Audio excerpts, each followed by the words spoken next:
Salut l'équipe. Aujourd'hui, j'ai la chance d'accueillir un ami, Pierre de Coniou. Pierre, c'est un plaisir de t'avoir aujourd'hui avec nous. Merci Jérôme de te recevoir. Pour te présenter un petit peu succinctement, mais après je te laisserai évidemment aller un peu plus en détail. Il faut savoir que Pierre, c'est quelqu'un qui est multi-entrepreneur parce qu'en fait, tu as eu tellement de vie qu'on peut considérer ça du multi-entrepreneur. Mais aujourd'hui, tu as bel et bien la casquette aussi multi-entrepreneur parce que tu portes plusieurs projets. Ça, je vais te laisser aller en détail. Mais bon, Pierre, il faut savoir que c'est une bête de compète dans le networking. C'est quelqu'un qui est extrêmement bon à créer du réseau et des connexions.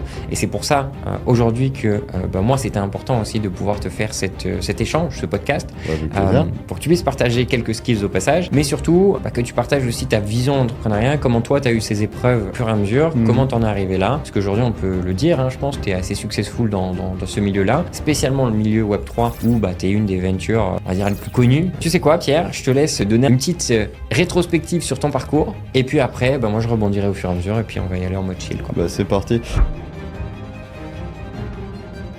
Alors, en fait, moi, il y a un truc qui me fait bien rire parce que tu me présentes comme un networker. Beaucoup me prennent pour un marketeur, mais je suis un tech à l'origine. Ouais. J'ai commencé à coder très jeune. J'avais 10 ans à l'époque, quelque chose comme ça. En fait, j'étais un fan de sécurité informatique. Ça a toujours été un truc qui m'a un peu mené. Si on me dit que je peux pas faire quelque chose, regardez-moi faire. Et du coup, la première personne qui m'a dit, c'était une compagnie aérienne qui m'a dit tu peux pas rentrer dans mon système. Forcément, je suis rentré dedans.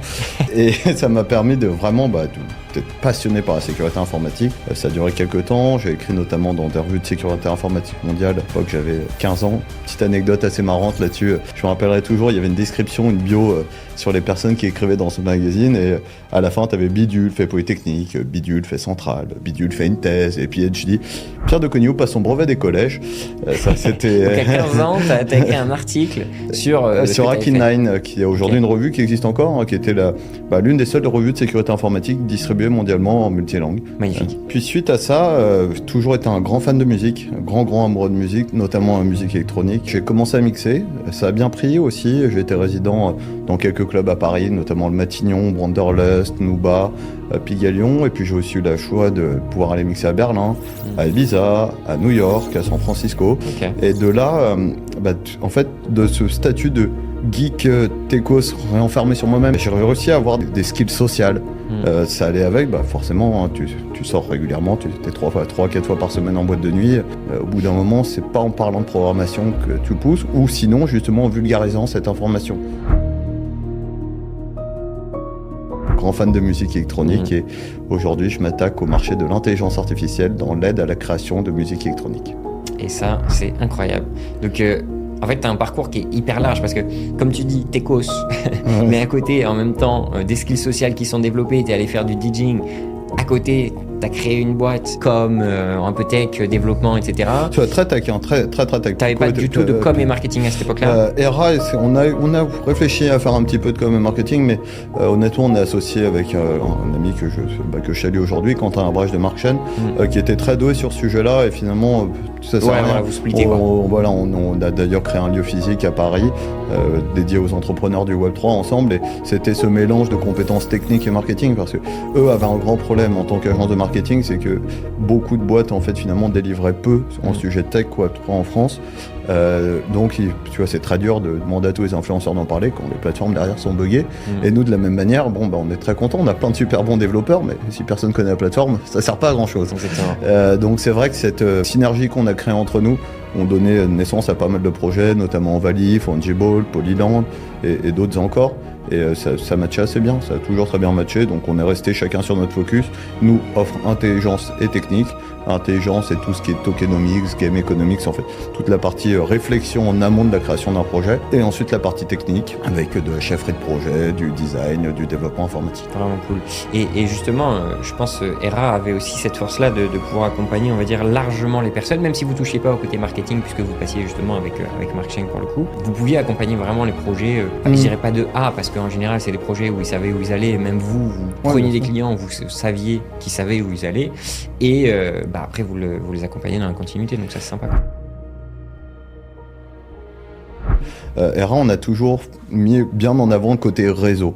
Ça a toujours été une de mes forces entrepreneuriales. Les crypto-bubbles. Les crypto-bubbles, les fameuses. En fait, Au tout début, au début du Web3, on même pas trop ça encore le Web3, mais c'était vraiment la partie blockchain, on parlait de smart contract, Ethereum, etc.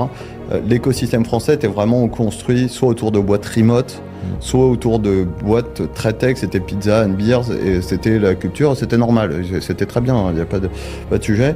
Et nous, on a voulu mettre un peu de glam dans tout ça, donc on a pris des beaux bureaux boulevard Haussmann, on a reçu pas mal de personnes, on a fait des events, les crypto bubbles, puisque la crypto n'est pas une bulle, on boit du champagne, et c'est vrai que ça a bien fonctionné, et on a créé cette sorte de cohésion et d'écosystème, et on a fait beaucoup d'événements, notamment à la NFC de John Carr, dernièrement avec la machine qu'on fait avec Dan Genassia, qui s'appelle l'Alpha Wave, on était au Silencio à Ibiza, ou même dans des clubs à Miami ou à Londres, enfin bref, on a vraiment effectivement essayé de pousser un peu les barrières, rajouter un peu de glamour, se rendre compte que connecter, en fait, c'est ce qui permet d'aller beaucoup plus vite, parce qu'il y aura toujours quelqu'un qui sera plus expert que nous, quel que soit le sujet. Je veux dire, aujourd'hui, j'ai beau être un tech, je suis un peu rusty quand même, je suis un peu... Là, c'est depuis trop longtemps que je ne code plus, et du coup, je m'entoure, même dans cette nouvelle aventure qu'est Cynthia, de personnes qui sont bien plus expertes que moi, et je pense que c'est clé, c'est Anthony Bourmont, alors je sais pas si la citation est de lui, qui disait « Your network is your net worth ». Je trouve ça tellement vrai. À partir du moment où tu sais qui appeler quand tu résoudre un problème, tu vas tellement plus vite et tellement plus loin. Et c'est tellement plus simple aussi d'ailleurs. Exactement. Et je pense que ça, c'est l'élément clé. Beaucoup de gens négligent le réseau. Tu sais, tu as deux facettes de l'entrepreneur. Tu as l'entrepreneur qui reste dans sa bulle et qui est un peu tête dans le guidon, ce qui est bien dans un certain point et une certaine mesure. Et puis tu as l'entrepreneur qui, lui, va être full réseau et en fait, va jamais avancer sur son business et va annoncer qu'il a l'idée du siècle et il se passe jamais rien. Donc en fait, il faut vraiment l'équilibre et pour autant, le réseau, en ayant ce charbon qui est fait en arrière, est sous-côté, tu vois. Et toi, tu as vraiment cette compétence-là. Et même d'un point de vue du réseau, c'était super. On avait rencontré des gens vraiment super. Après, c'est un truc justement que je fais à chaque fois que je vais dans un événement.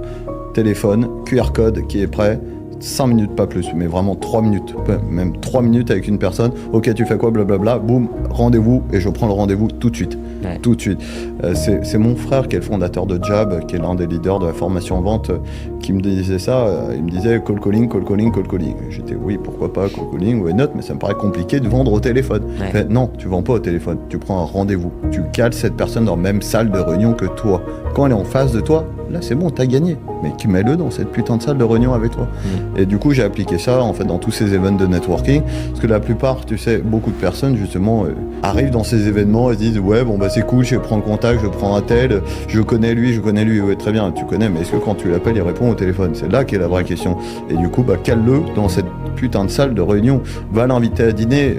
Nous, ça a été une stratégie qu'on a beaucoup faite avec Yara. On a invité beaucoup de personnes à dîner, on est sorti avec beaucoup de personnes, on a payé beaucoup de verres.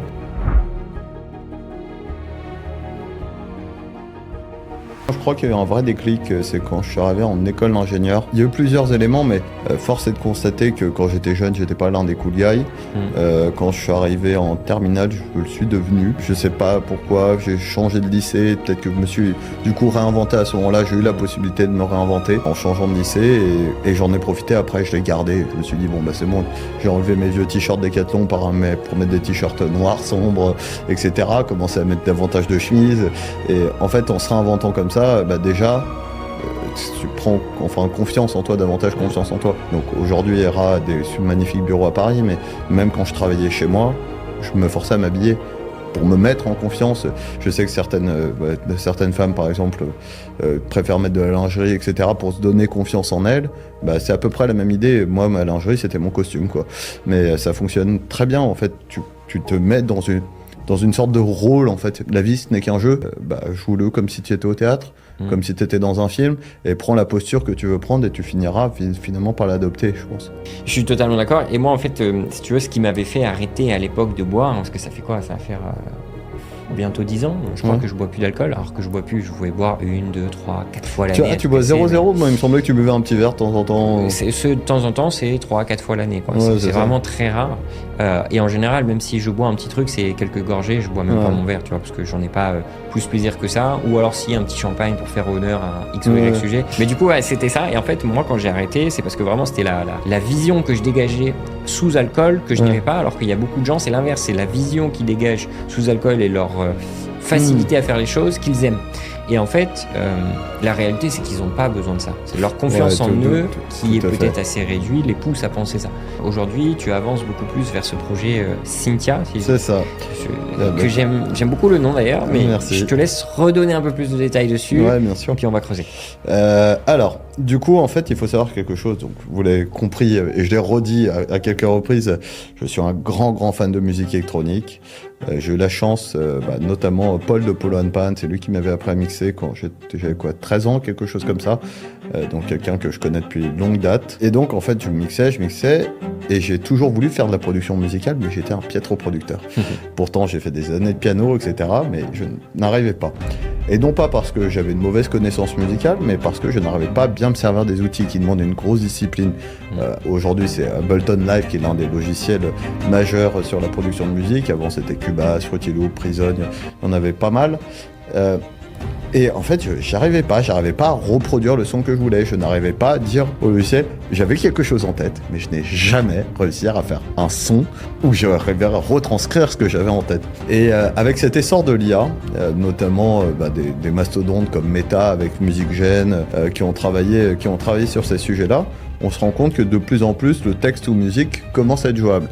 Ceci dit, aujourd'hui, tous ces modèles, il n'y en a pas un qui est assez abouti. On n'est pas prêt de se priver des artistes. Vraiment, c'est impensable de penser ça. On va peut-être réussir à reproduire quelque chose qui a déjà été fait, mais la qualité sonore n'est pas là, la construction n'est pas là. Et 3, faire un morceau de 5 minutes, c'est du boulot. Je veux dire, moi j'ai essayé pendant des années, j'ai jamais réussi. Aujourd'hui, en fait, il faut savoir quelque chose. Il y a beaucoup de duos qui existent où il y a un directeur artistique, donc celui qui a les idées musicales, et le technicien qui sert d'Ableton Live. On va pouvoir enlever petit à petit ce frein à la créativité. Justement, on va pouvoir permettre aux personnes de s'exprimer, sans pour autant, bien évidemment, piquer un job, parce qu'il y aura toujours besoin des techniciens, et ça, il faut le savoir. ChatGPT permet de coder, mais c'est pas demain que vous allez faire une infra scalable avec. ChatGPT permet de faire du marketing, c'est pas demain que vous allez devenir le nouveau Gary Vee en vous servant de ChatGPT. Voilà. Et ben là, c'est exactement pareil. On est sur un monde qui est absolument magnifique, on arrive à faire des choses absolument magnifiques, il faut savoir bien servir des outils, et c'est bien pour ça que justement Cynthia est un assistant à la création et non pas un créateur. Ouais, et ça c'est vraiment bien. Et pour rebondir sur l'IA, parce que je pense que c'est un marché qui aujourd'hui fait peut-être peur aux gens aussi. Ouais, côté sûr. Business, on sait qu'il y a beaucoup d'opportunités, et nous en tant que businessman, on sait très bien que à tout moment il y a une opportunité, on va sûrement aller l'exploiter et en profiter pour essayer de faire du business, développer un marché, enfin bref. Mais d'un point de vue masse, on va dire, pour la moyenne des gens, c'est aussi une peur. Mais en fait, moi de mon point de vue, l'IA est bien, mais c'est vrai qu'elle va venir trier. Parce qu'en fait, aujourd'hui, il y a des gens qui ont des jobs, clairement, mais c'est des jobs où ils ne font rien, où ils ne sont pas pertinents, ils n'ont pas de valeur ajoutée. Donc en fait, l'IA, qui dans certains jobs de la vie de tous les jours vont pouvoir être à terme remplacés, elle va les remplacer, mais uniquement parce que sur ces jobs-là, les gens seront remplaçables. Aujourd'hui, tu as trouvé un équilibre, et ça, je pense qu'il faut constamment le rappeler aux gens. C'est l'équilibre de vie, c'est ce qui fera qu'on sera plus pertinent à long terme. Moi, je fais partie de ceux, pareil, qui ont l'équilibre de vie, qui est très OK avec l'équilibre de vie, même si je bosse beaucoup, mais je bosse de chez moi, j'ai toujours été en remote, je mets le temps quand j'en ai réellement envie. T'arrives à totalement déconnecter, toi ? Quand c'est ça, je m'efforce. C'est très difficile. Ouais, je me disais. Très difficile. Deux choses, c'est que les gens ont besoin de moi la majorité du temps. Ouais. J'essaie d'être redondant au maximum dans les business pour que mes équipes soient autonomes, donc j'automatise au maximum, mais il y a toujours des problèmes. Ouais, bien sûr. Donc il faut que tu reviennes, que c'est tu checkes, exactement ce qui se passait. Tu sais, à l'origine, j'étais pas censé passer autant de temps en France, mais la réalité, c'est que t'es le CEO et que finalement, tu dois toujours être temps de ton trajet. Ça, toujours. Et il n'y a rien de pire que de dire à sa femme ou à sa fille, c'est bon, papa, il revient dans 4 jours, et finalement, il revient une semaine et demie après. Ça, c'est l'horreur. Exactement. Surtout vie de famille. Et moi, je sais que maintenant, étant très impliqué aussi dans ma relation de couple avec Lindsay, que tu connais, forcément, pareil, moi, j'aime aussi respecter mes engagements vis-à-vis d'elle aussi, et avoir cet équilibre de vie. Être accountable, c'est vrai dans le pro et dans le perso. Exactement. Toujours. Sinon, comment veux-tu que les gens puissent se dire, on peut lui faire confiance, il a les épaules solides, on peut avancer avec lui? C'est pas possible. C'est clair. Donc, il faut tenir ses engagements, les faire au maximum. Ça veut pas dire qu'on aura tout le temps raison et bon, mais même si on fait une erreur une fois, il faut savoir montrer que c'est une erreur une fois, pas deux fois. 2 fois, c'est un choix. C'est clair. Donc, une fois, c'est une erreur, 2 fois, c'est juste que t'es con. Exactement. Tu l'as choisi, merde. Tu l'as choisi. Équilibrer sa vie, apprendre à vendre, savoir networker et très bien s'entourer. Your network is your net worth. Merci Pierre, ça a été un plaisir vraiment de faire cet échange avec toi. De même. Et surtout te voir dans un cadre un peu plus posé, où tu es moins à droite à gauche, parce que tu es vraiment toujours en speed, c'est ton côté hyperactif. Ça, c'est pas faux. Et franchement, non, très content. Tiens, d'ailleurs, ça peut être une bonne question pour finir, parce qu'on va pas s'arrêter là. La question, ce serait comment tu gères ton hyperactivité? Parce que tu es vraiment quelqu'un d'hyperactif. Ah, je la gère pas. J'excède dans le chaos, moi. Non, je peux prendre de l'oméga, du magnésium tous les matins. Okay. Boire un peu trop de café, malheureusement, j'essaie de réduire, mais bon, c'est vrai que j'en bois 4-5 par jour. Ce que je fais là en ce moment, je me suis remis au sport à fond. Okay. Et tu balances ton hyperactivité dans le sport. Ouais, tout à fait. En fait, j'ai un besoin récurrent en fait de dopamine, et donc je vais chercher la dopamine là où ça se trouve, c'est soit dans les côtes de bœuf, comme tu le sais, le fameux barbecue, soit dans le sport, parce que effectivement c'est essentiel en fait. Donc là aujourd'hui, c'est sport à fond, boulot à fond, et faire que des choses qui m'éclatent, donc c'est assez cool. Excellent. Merci Pierre. C'est parti. L'équipe, je vous remercie d'avoir regardé. Laissez en commentaire si ça vous a plu, ce qui ne vous a pas plu aussi. Ciao l'équipe et à très bientôt.